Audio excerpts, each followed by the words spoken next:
A power plant operator must be constantly aware of the conditions present in a boiler. To accomplish this, operators monitor the systems and equipment on the boiler to make sure everything is happening as it should. However, boilers are complete systems that operate under a great deal of pressure and at extremely high temperatures. It is unrealistic to assume that nothing can go wrong with them.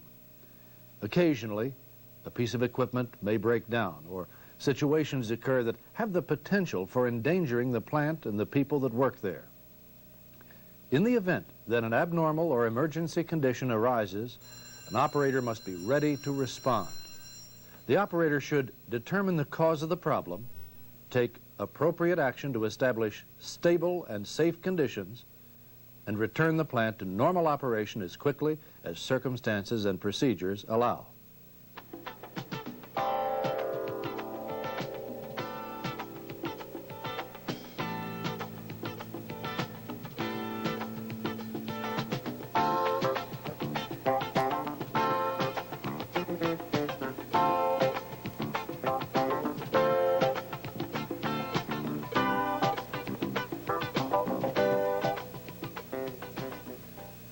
Up to this point in the boilers topic, we've concentrated on how boilers work, the basic procedures for starting them up and shutting them down, and the means that an operator has for ensuring the safe and reliable production of steam. For the most part, boilers are extremely reliable and usually operate the way they are supposed to. However, boilers, like any other piece of plant equipment, occasionally develop problems that present the operator with abnormal operating conditions. And on those rare occasions when something goes wrong, an operator must be prepared to respond to the problem and take the necessary action to protect the unit.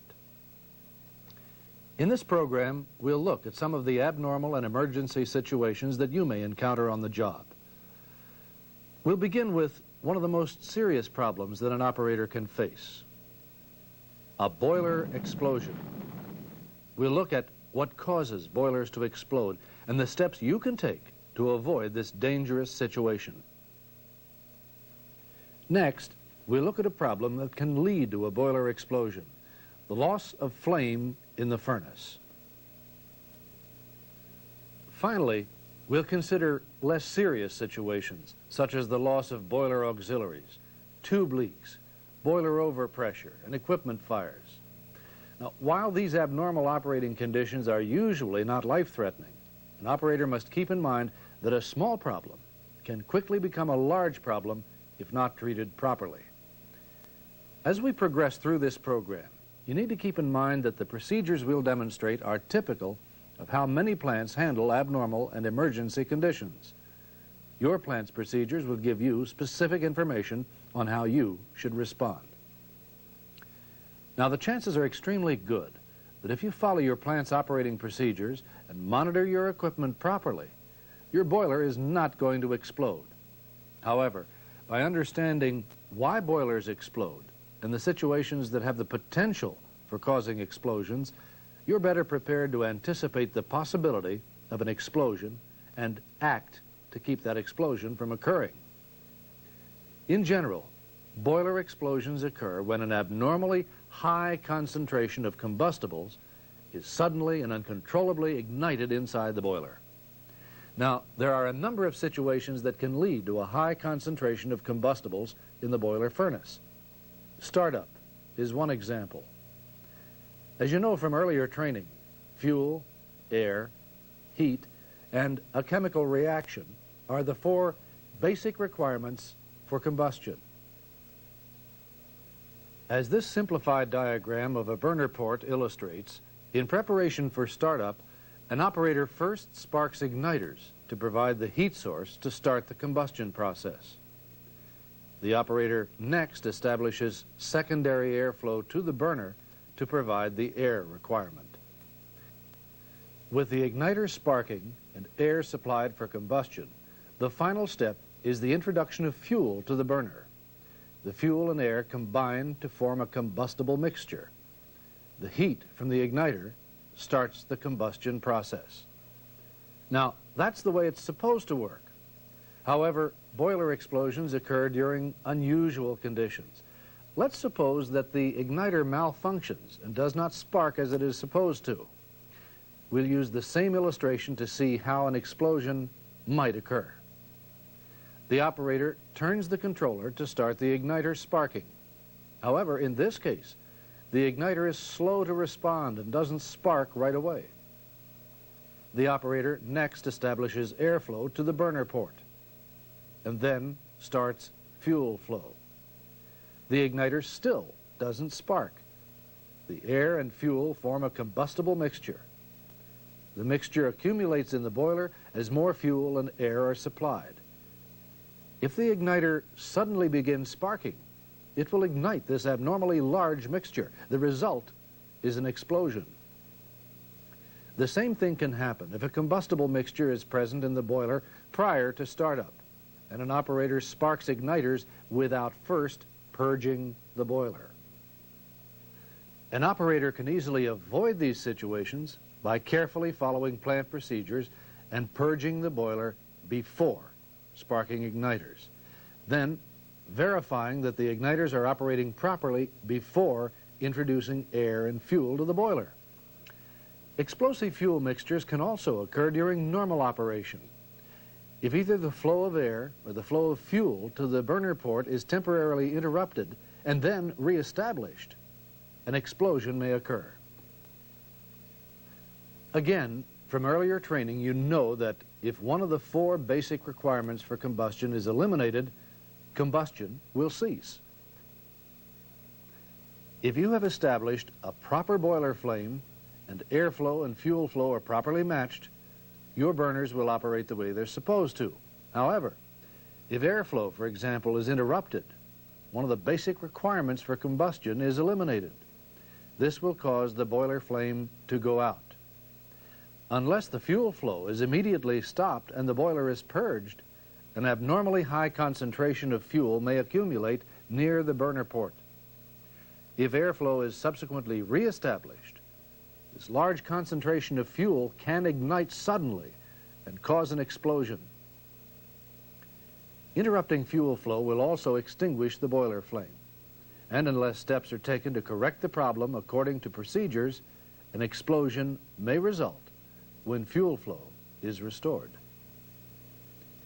Generally, an operator has several indications that make it possible to verify that a flame is present in the boiler.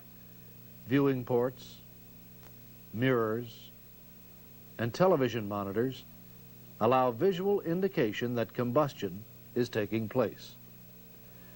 Typically, if an operator discovers that the boiler flame has gone out, procedures indicate to immediately shut off the fuel supply and to purge the boiler for a designated amount of time before restarting the flame. Another situation that can lead to a boiler explosion is difficult to detect and may cause an explosion with no warning whatsoever. To give you one example of how this unusual situation might occur, we'll use a boiler that has a gas bypass system for steam temperature control. As you learned earlier, under normal conditions, flue gas flows from the furnace area over the superheaters and reheater in this section of the boiler, over the economizer, and then through the air preheaters. In a boiler with a flue gas bypass, if the outlet temperature of the superheated steam gets too high, this damper is opened, which redirects a portion of the flue gas away from the superheaters. When superheated temperature returns to normal, the damper is closed and flue gas flow proceeds normally. Gas bypass systems usually do not require the use of fans. Flue gas can be redirected simply by opening a damper. The reason's simple. The pressure in this part of the boiler is higher than the pressure in this part, and fluids naturally flow from an area of higher pressure to an area of lower pressure.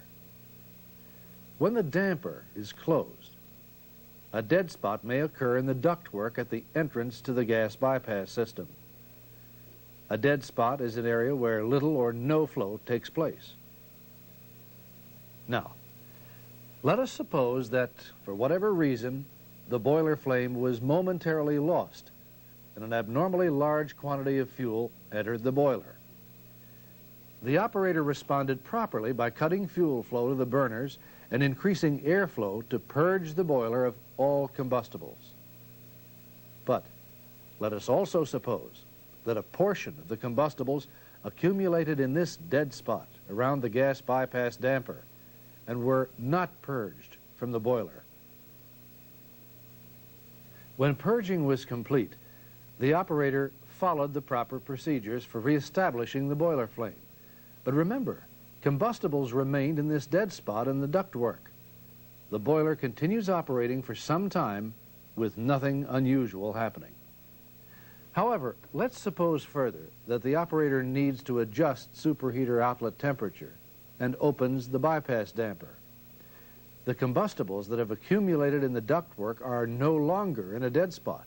They are immediately reintroduced into the flow path of flue gas going to the economizer, or, due to some back pressure around the damper, are forced back into the furnace area of the boiler. The result could be sudden and uncontrolled combustion. In other words, an explosion in either the furnace area, the ductwork, or near the economizer.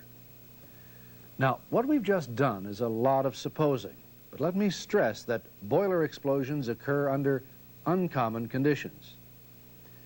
If it is possible to make up a situation where an explosion could possibly happen, it is also possible that under rare and unusual circumstances, those conditions can exist and cause an explosion.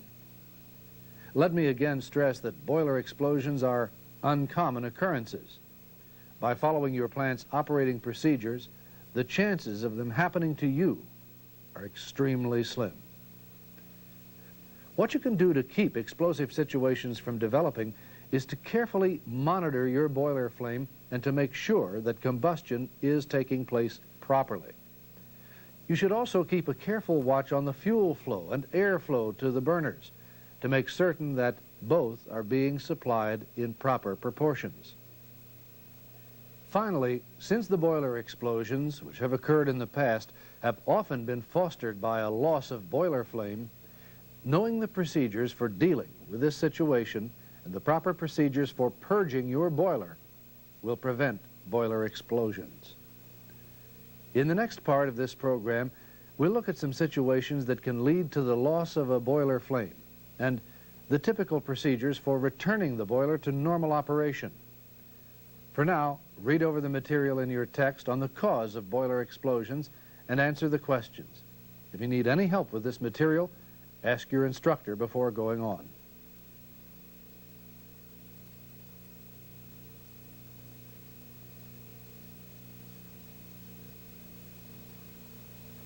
In a coal-fired plant, a bright yellowish-orange flame in the furnace is a positive indication that combustion is taking place properly. Anything that jeopardizes the combustion process jeopardizes the flame and also jeopardizes the safety of the people in the plant and the plant's ability to produce electricity. If the boiler flame goes out, you have only seconds to respond. In many cases, procedures will indicate that the first steps in dealing with a loss of flame are shutting off all fuel flow to the boiler and either maintaining or increasing airflow to purge the boiler of all combustibles. Unless action is taken immediately, the boiler could explode. When we discussed boiler explosions, we touched on some of the situations that can lead to a loss of flame. In this part of the program, we want to look at some other situations that have the potential for causing a loss of flame. What you can do to avoid a loss of flame. The indications available to you to verify whether the boiler is functioning normally or if a loss of flame has occurred, and the action necessary for keeping the boiler under control. There are a number of operating conditions that are common to a plant that have the potential for causing a loss of flame. One example is wet or frozen coal. During wet weather, rain, or snow can increase the overall moisture content of coal. In addition to creating handling problems such as freezing and sticking, wet coal is difficult to dry and pulverize. In some cases, this condition can cause blockage in coal pipes, interrupting the flow of fuel to the burners. An alert operator should recognize operating conditions where there is a potential for a loss of flame and take appropriate action to minimize the chances of it occurring. In some cases, this action may require increasing the flow rate or temperature of primary air going to the pulverizer. In other cases, additional igniters or a warm-up burner may be used to ensure proper combustion. Another situation that can cause a boiler flame to go out has to do with the way burners are arranged to support combustion. As this simplified diagram illustrates, burners are usually positioned one above the other. When operating normally, the flames from the burners converge near the center of the furnace. With this arrangement, the flame from each burner helps support combustion on other burners. Here, for example, the bottom burner helps support combustion of fuel from the middle burner, and the middle burner helps support combustion of fuel from both the top and bottom burners. If fuel flow to one burner is interrupted and the flame goes out, it may cause a loss of flame from other burners. In this example, if the middle burner flames out, it can't help support combustion on the top burner or the bottom burner. The result may be that the top burner and bottom burner also go out. In situations where coal is difficult to burn, lighting off igniters or warm-up burners can be used to assist the combustion process. Using additional igniters or warm-up burners is a typical approach to avoiding a loss of flame, especially when there is a potential for the flow of fuel to be interrupted. Now, there are other situations that can lead to a loss of flame that the operator will not be able to anticipate. A typical example is a boiler tube rupture. Now, boiler tubes are subjected to both the intense heat of the furnace and the high pressure of the boiler. On occasion, a tube may rupture, blowing water and steam into the furnace, superheater, or economizer section of the boiler. Depending on the location of the rupture, it may endanger the boiler flame. Ruptures in the furnace area of the boiler are usually the most critical. Ruptures in the area of the secondary superheater may also cause a flameout, while a rupture in the area of the primary superheater and economizer will not usually upset the boiler flame. When a boiler tube ruptures, water or steam is released into the boiler under high pressure. If the rupture occurs in the furnace area, it may extinguish the boiler flame.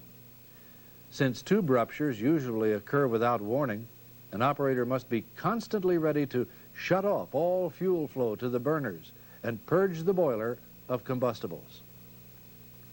Since a tube rupture can cause a loss of flame, an operator needs to know how to verify that there is a boiler flame. Let's go on to look at the indication that an operator uses to verify a loss of flame. An operator in a control room usually has a number of ways to visually verify that there is a flame in the furnace. A television monitor is one example. This monitor is used to observe the boiler flame from the control room and to verify that there is either a flame in the boiler or that a loss of flame has occurred. Mirrors located just outside the control room may also be used to verify that a flame is or is not present in the boiler. Mirrors are usually aligned to allow an operator to see a reflection of the boiler flame through observation windows in the boiler. Of course, the most reliable indication of a boiler flame comes from opening an observation door and actually looking inside the furnace. However, if a loss of flame is suspected, you should not attempt to open an inspection door. If a flameout has taken place, opening an inspection door could cause enough of a draft to ignite the combustibles in the boiler and cause an explosion. If you must make a visual inspection to verify a loss of flame, use the inspection windows near the burners. While television monitors, mirrors, and inspection windows allow an operator to actually see inside the boiler, none of these indications is totally foolproof. Mechanical or electronic problems with either the monitor or the television camera in the boiler may give a false indication of a loss of flame. Mirrors used to monitor the boiler flame may from time to time get knocked out of alignment, rendering a false indication. Observation windows near the burners may be blocked by ash or slag, also giving a false indication. Now, the chances of all these indications being false at the same time is very slim. Therefore, it is important to check all available indications when verifying a loss of flame. In addition to visual indications, control room instrumentation can be used to check for a loss of flame. If the boiler flame goes out, steam pressure and temperature will drop. The main steam recorder in the control room will indicate the drop in temperature. A flame out will also upset the flow of air and gas through the boiler, sometimes making balanced draft boilers go positive or pressurized boilers go negative. An operator can monitor this on pressure gauges in the control room. One thing that you need to keep in mind, however, is that a loss of flame is not the only condition that can cause some of these changes. Also, it may take some time for these changes to be indicated on control room instrumentation. In most cases, it is best to use visual indication as the primary means of verifying a loss of flame. As an operator, your best safeguard against a loss of flame is to follow your plant's procedures and carefully monitor control room instrumentation to make certain that all systems are operating properly. You should also make sure that television monitors, mirrors, and observation windows are available and indicating properly. Finally, if you suspect that there is a potential for problems with a reliable fuel or airflow, additional igniters or warm-up burners should be used according to procedure. In the event that unusual conditions cause a loss of flame, you need to be able to respond according to your plant's procedures. As we've indicated throughout this program, most procedures will require that at the moment a loss of flame has been verified, fuel flow to the boiler is shut off. And depending on procedures, airflow is either maintained or increased to purge the boiler of all combustibles. Procedures will indicate how long the boiler must be purged and the airflow required to ensure safe conditions. Once fuel flow has been stopped and the boiler purged, most procedures will require the operator to return the boiler to normal operation as rapidly as circumstances will allow. This is to prevent steam pressure from dropping low enough to trip the turbine. Now, in the event that the prevailing conditions make it impossible to return the boiler to normal operation, then the operator must take the appropriate action to trip the turbine. Once the loss of flame has been dealt with properly, the operator should notify supervisory personnel and the load dispatcher. Keeping everyone that depends on your unit for the production of electricity informed will ensure that the supply of electricity to your customers will not be interrupted. In a little while, we'll look at abnormal conditions that may arise from the loss or malfunction of boiler auxiliaries. For now, though, read over the material in your text on the loss of boiler flame and answer the questions. If you want more information on dealing with the loss of flame in your plant, ask your instructor to help you before going on.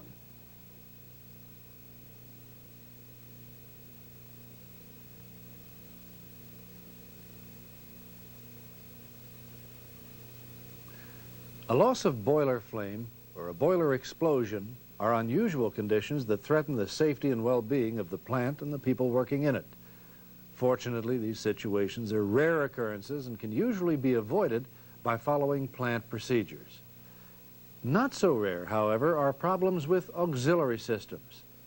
To operate properly, a boiler requires the use of a number of auxiliary systems and components to keep it supplied with fuel, air, and water, to circulate water and steam, and to remove the products of combustion. Boiler auxiliaries are generally mechanical devices that will occasionally malfunction and fail. If this happens, the operator must identify the problem, take appropriate action to stabilize the boiler, and return the boiler to normal operation as quickly as prevailing conditions allow. In this part of the program, we're going to look at how an operator deals with the loss of boiler auxiliaries. The equipment that we'll cover includes induced draft and forced draft fans, air preheaters, boiler water circulating pumps, and boiler feed pumps. In general, the auxiliaries that we've mentioned are arranged in pairs, such as these boiler water circulating pumps. Each component in the pair is capable of handling at least 50% of the normal load. To ensure that a reliable supply of steam is available for the production of electricity, an operator must know the capacity of the unit when everything is operating properly and its capacity if one or more of the auxiliaries fail. An operator must also know how to recognize and identify the failed component and the proper procedures for stabilizing the unit and returning it to normal or reduced load operation. We'll begin this part of the program by looking at the loss of FD and ID fans. Forced draft fans supply air to the boiler under a positive pressure. On a balanced draft boiler, like the one shown here, induced draft fans are also used to draw air and flue gas through the boiler, keeping the furnace under a slight negative pressure. Both FD and ID fans are motor-driven. If these motors fail, the fans won't work. Likewise, if the damper controller or other fan components break, the operator may lose the ability to control the flow of air through the boiler or to remove the products of combustion. Both of these situations can eventually lead to a loss of flame. There are a number of indications that can alert an operator to problems with the FD and ID fans. If the drive motor is the source of the trouble, the amp meter indicator on the control panel will show a loss of motor amps, and the draft gauges will indicate a decrease in the boiler pressure. If the problem is associated with the damper controller, the operator will not be able to control air or gas flow through the boiler. This will also be indicated on draft gauges. If something inside the fan is broken, the operator will usually be able to hear a clanking or rubbing noise coming from the fan. In addition to these indications, annunciator alarms may also sound to help the operator identify the source of the fan problem. If one fan fails, the operator must take appropriate action to stabilize the unit. For example, on a balanced draft boiler, the loss of one of the ID fans will tend to make the furnace go positive. This is because the forced draft fans are pushing air into the boiler at a greater rate than the remaining induced draft fan can draw air out of the boiler. Under these conditions, the boiler can continue to operate if the load on the unit is reduced. Most procedures will require that the operator isolate the defective fan and immediately reduce the flow rate of fuel and air to rates which can be handled by one ID fan. This means that steam flow, feed water flow, and condensate flow must also be reduced. Once the load on the unit has been reduced and stabilized, the operator should immediately inform the shift supervisor and load dispatcher. If conditions allow, the operator should then try to return the unit to normal operation. On rare occasions, the operator may lose both FD or ID fans. When this happens, the operator has little or no control over the flow of air and gas through the boiler. In this situation, the boiler cannot continue to operate. Most boilers have interlock systems that will automatically cut off fuel flow to the boiler and extinguish the boiler flame if both FD or ID fans are lost. If this is the case, the operator must immediately follow plant procedures for purging the boiler of all combustibles. If a fan cannot be returned to normal operation quickly, Then the operator may also have to trip the turbine. Similar action is required to deal with the loss of air preheaters. Most boilers have two air preheaters which are used to increase the temperature of combustion air before directing it to the boiler. The symptoms of air preheater failure include a decrease in the air temperature, leaving the air preheater, and an increase in the flue gas temperature, leaving the boiler. In coal burning plants, the loss of an air preheater may make it impossible for the pulverizers to dry and grind the coal. However, it may be possible to continue to operate the boiler at a reduced load. If both air preheaters fail, the boiler will have to be shut down immediately. In our discussion of FD and ID fans and air preheaters, all the fans and preheaters had to be operating for the unit to operate at full load.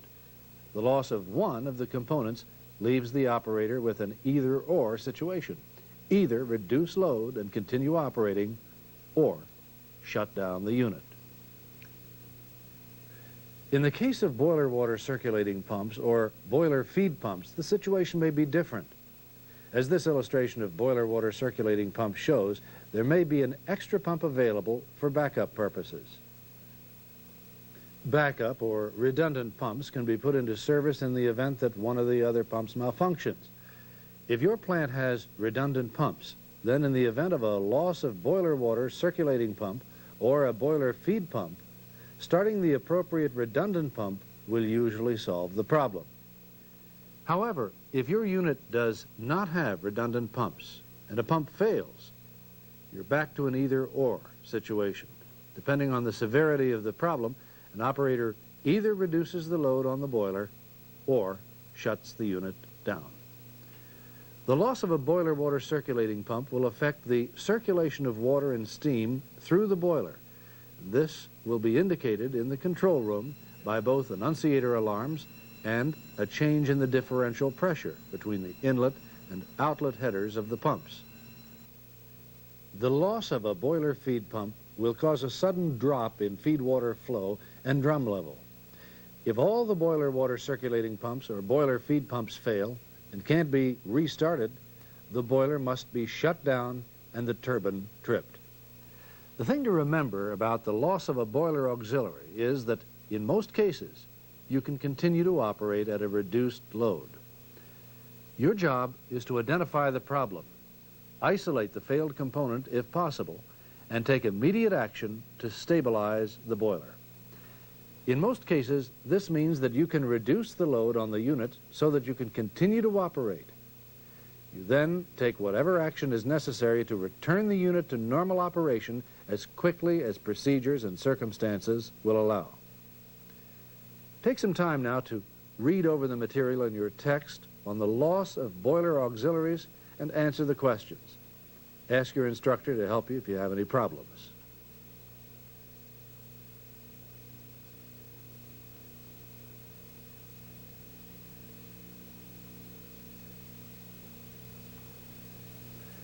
Boilers differ in many ways, but what they all have in common are miles and miles of boiler tubes, piping, and ductwork to carry various solids and liquids into, out of, or through the boiler.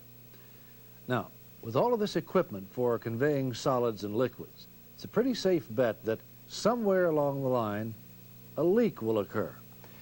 In this part of the program, we're going to look at three types of leaks that are associated with boilers.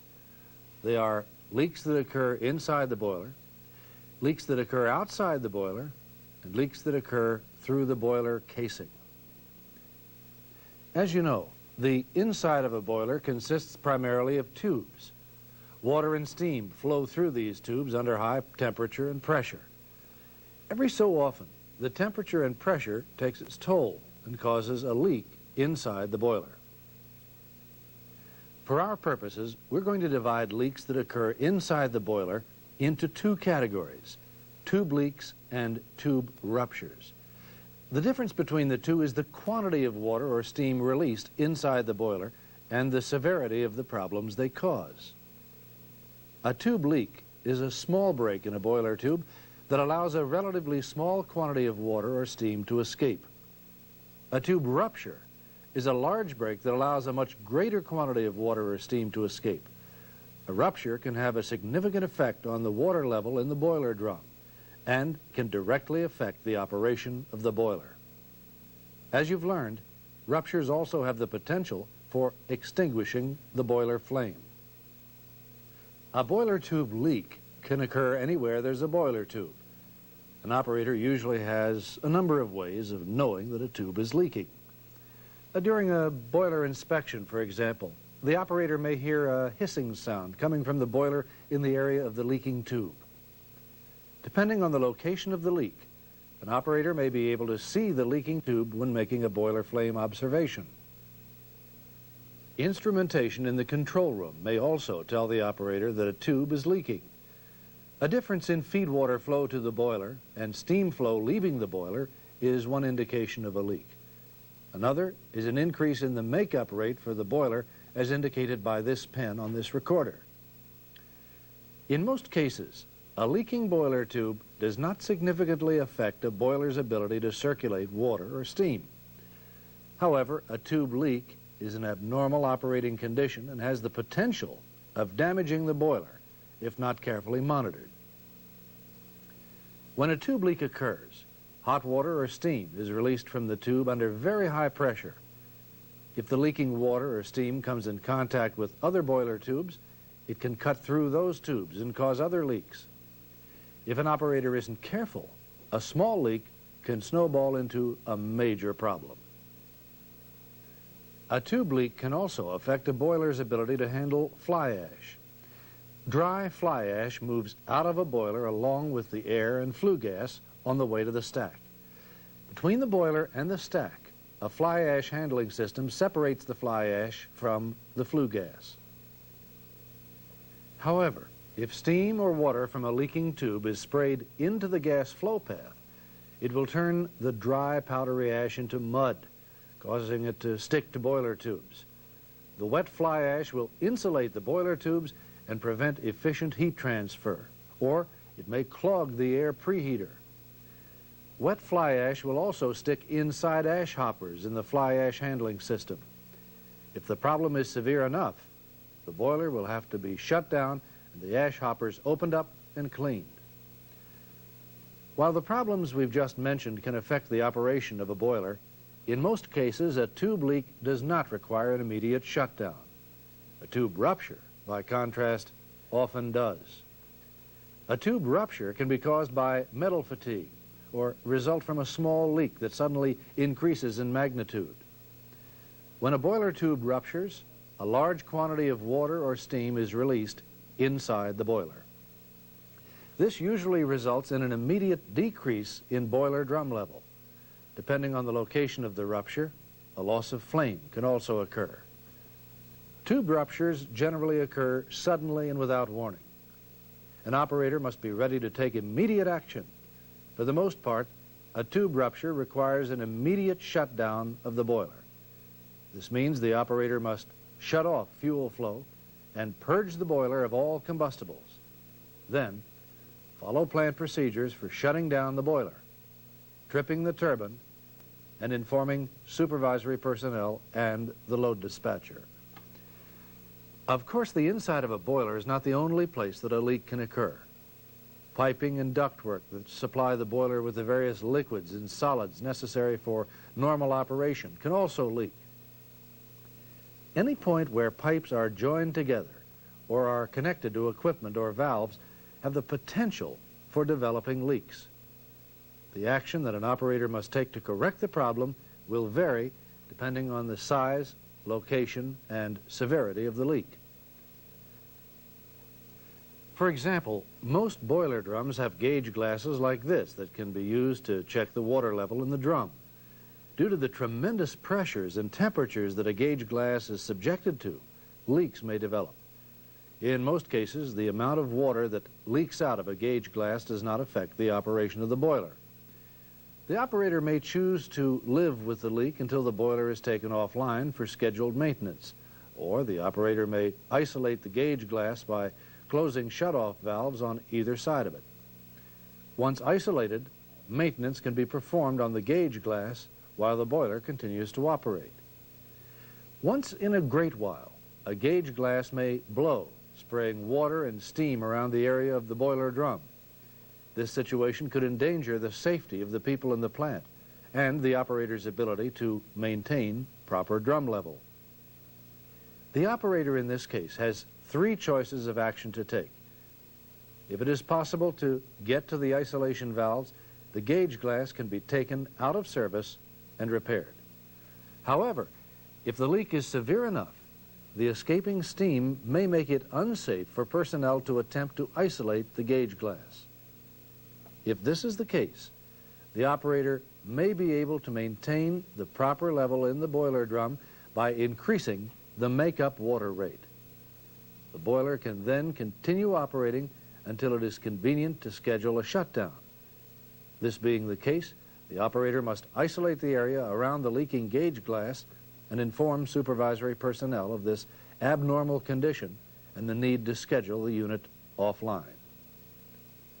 If neither of these choices are possible, then the operator must take the unit offline immediately.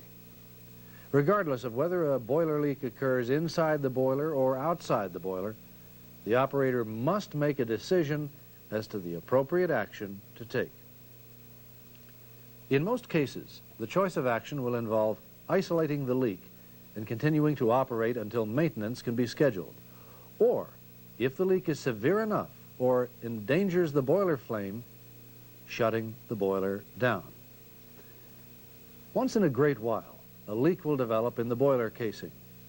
The severity of the leak and the design of the boiler will determine the action taken by the operator. Balanced draft boilers, for example, operate under a slight negative pressure. For the most part, any leak in the casing will draw air into the boiler. Air leaking into the boiler through the casing can affect the combustion process, the operator's ability to maintain a proper boiler flame. If this is not the case, however, the operator can continue to operate the boiler until a shutdown can be scheduled. If combustion conditions cannot be properly maintained, the unit must be taken out of service immediately. Pressurized furnace boilers, on the other hand, present an operator with a different problem. Pressurized furnace boilers operate under a slight positive pressure. This means that a leak in the boiler casing may allow flame or hot gas to get out of the boiler. Flames extending outside the boiler casing can cause fires and create a safety problem for plant personnel. In most cases, a leak in a pressurized furnace boiler requires an immediate shutdown. In this part of the program, we've concentrated on problems associated with boiler leaks. We've looked at tube leaks and ruptures, which occur inside a boiler, leaks in equipment and components, which generally occur outside the boiler, and leaks that occur through the boiler casing. For the most part, an operator has two choices for dealing with boiler leaks. If possible, the operator should isolate the leaking component and continue operating until the unit can be scheduled offline for maintenance. If the leak is severe enough to jeopardize the boiler flame or the operation of the plant, then the unit must be shut down immediately. In both cases, the operator must decide on the course of action and inform supervisory personnel and the load dispatcher according to plant procedures.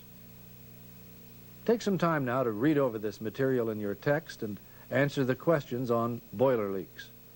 If you want additional information about the procedures used in your plant, ask your instructor to help you before going on.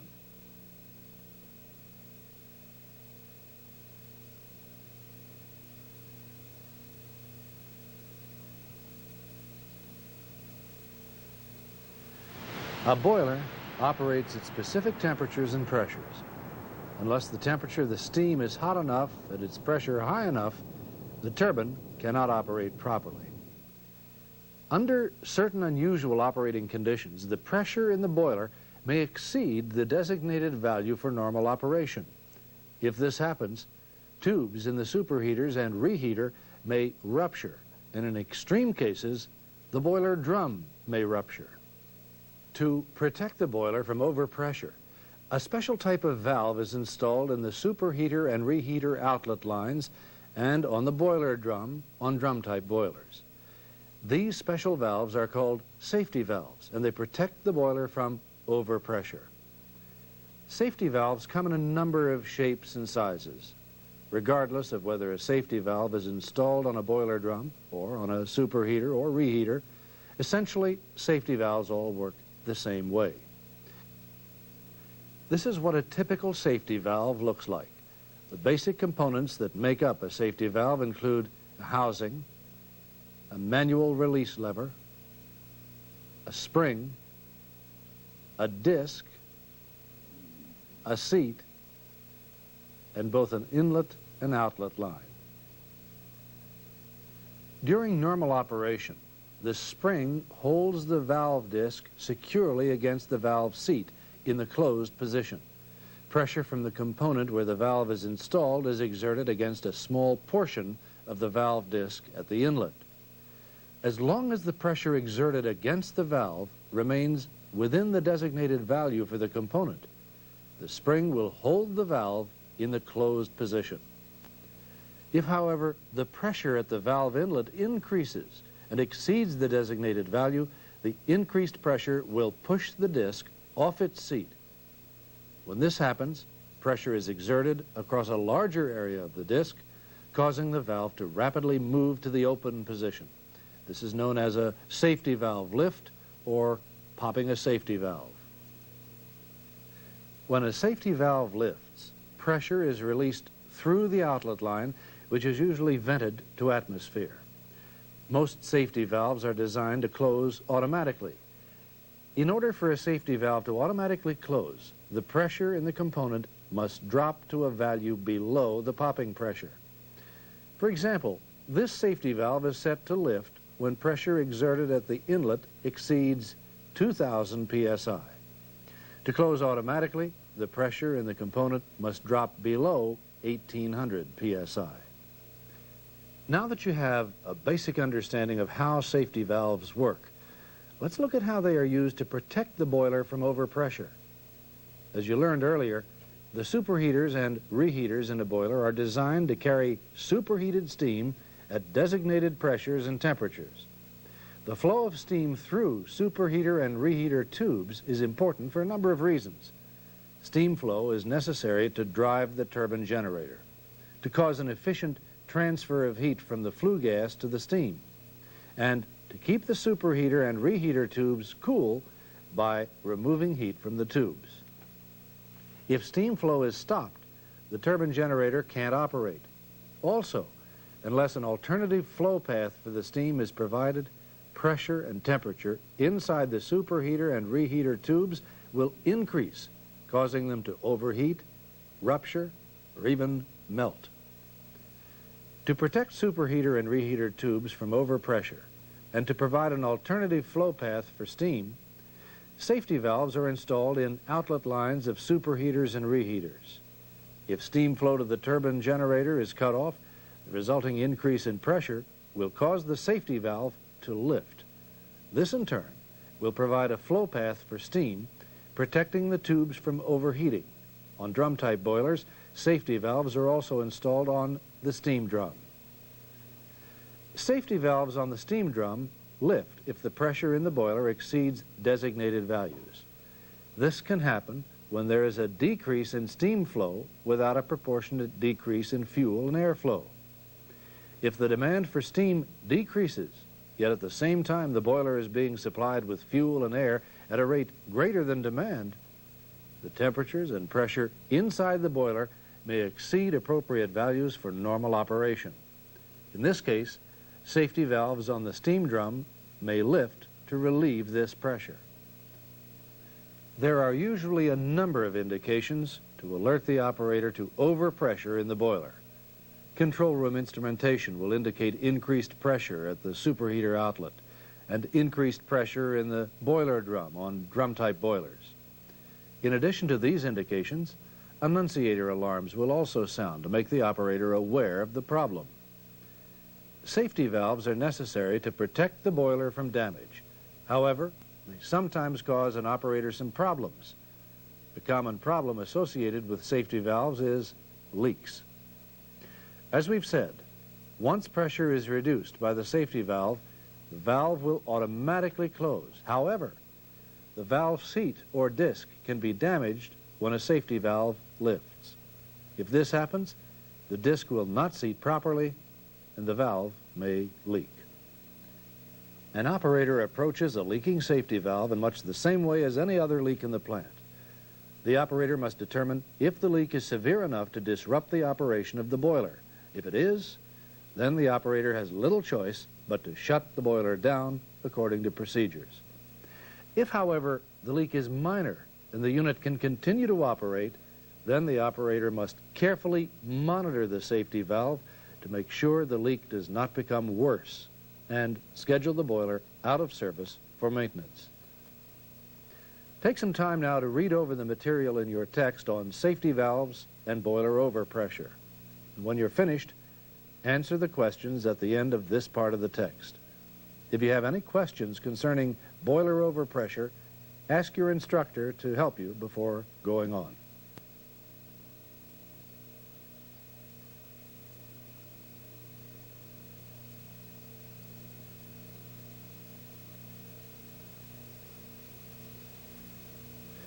In this last part of the program, we're going to look at problems that are primarily confined to coal-burning plants. These are equipment fires. From your knowledge of fuels and combustion, you know that under certain conditions, coal can ignite by itself. This phenomenon is referred to as spontaneous combustion and is a frequent problem in the coal yard. We'll use this simplified drawing of a coal pile to review how spontaneous combustion occurs. Coal in the coal yard is subjected to the heat of the sun and the heat produced by decaying organic matter in the coal. In some cases, the heat is sufficient to start combustion in a small section of the coal pile. Air pockets in the pile, as well as the air in the surrounding atmosphere, keeps the combustion process going. Coal pile fires are generally slow, smoldering fires that don't produce much in the way of flames. As a rule, coal yard fires do not endanger plant operation. In general, coal pile fires are put out by compacting the coal with bulldozers. Compacting eliminates air from the combustion process, and the fire smothers. If coal pile fires are not extinguished, the fire can be transferred from the pile to the coal bunkers, feeders, and pulverizers. How an operator handles fires in the bunkers, the feeders, or the pulverizer will depend on the severity of the fire and the circumstances and conditions in the plant. Let's look at bunker fires first. Bunker fires can be caused by an existing fire in a coal pile being transferred to the bunker when coal is moved to the plant. Bunkers can also catch fire due to spontaneous combustion. An operator can often detect a bunker fire by the smell of burning coal, or in some cases by smoke rising out of the burning area of the bunker. A bunker fire does not usually interrupt the operation of a plant. In some cases, an operator may decide to leave the fire alone in hopes of its burning itself out. In most cases, however, the typical procedure for dealing with a bunker fire is to burn the bunker empty. What this means is that the operator uses the coal stored in the burning bunker as rapidly as possible, and that the bunker is emptied of all coal before it is refilled. Usually, as the coal flows through the bunker, the shifting of the coal compacts it and removes air spaces. This removes one of the requirements for combustion and may extinguish the fire. However, when an operator decides to burn the bunker empty, it's done with the understanding that the fire may be transferred from the bunker to the feeders and to the pulverizers. We'll look at feeder fires next. In most cases, a feeder doesn't catch fire all by itself. Feeder fires usually result from burning coal being transferred to the feeder from the bunker.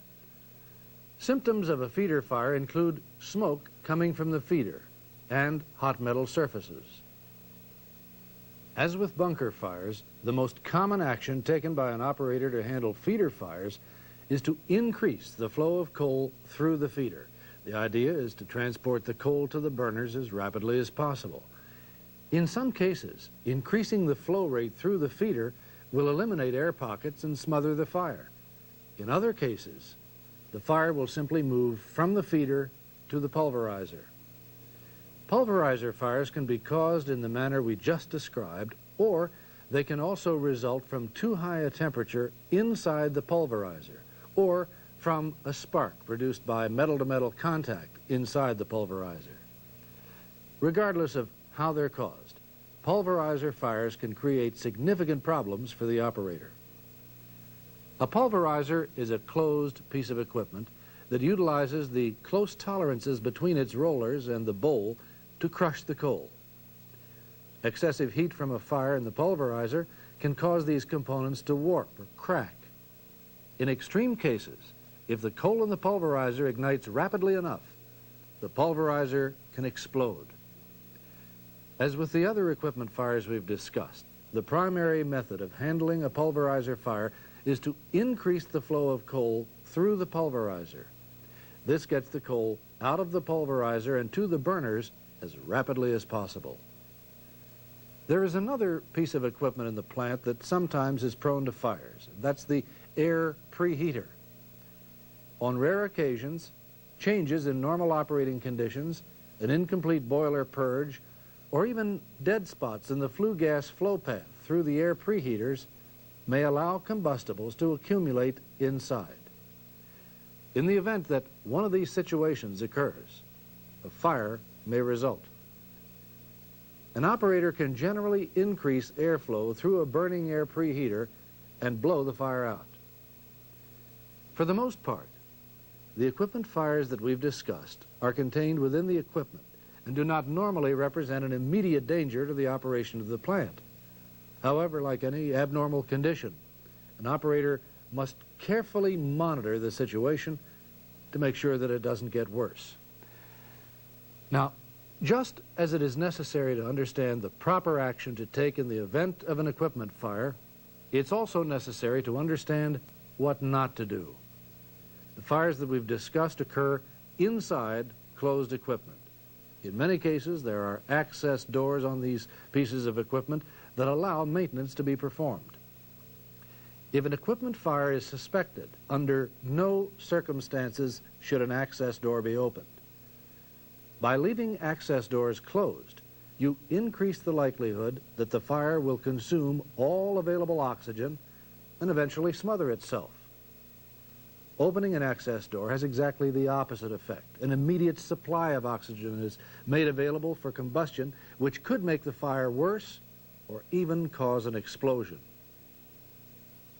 Another thing you want to avoid is flooding the burning equipment with water. Bunkers, feeders, pulverizers, and air preheaters are all made of heavy metal. If a fire occurs, the temperature of the metal increases. If water is suddenly poured on the metal, it will cause the metal to cool rapidly, and this can create warping and cracking that will actually damage the equipment more than the fire could. In some cases, water can also make the fire worse. Fires in bunkers and coal piles generally occur deep down in the coal. Water has to filter through the chunks of coal to get to the fire. In doing so, the water can cut passageways for air that can actually feed the fire and increase combustion. In all cases, your plant will have specific procedures that you should follow when dealing with equipment fires. Throughout this program on abnormal and emergency conditions, we've looked at problems that happen only on rare occasions. It's important that an operator be prepared to handle these types of situations and have a thorough knowledge of the procedures which apply.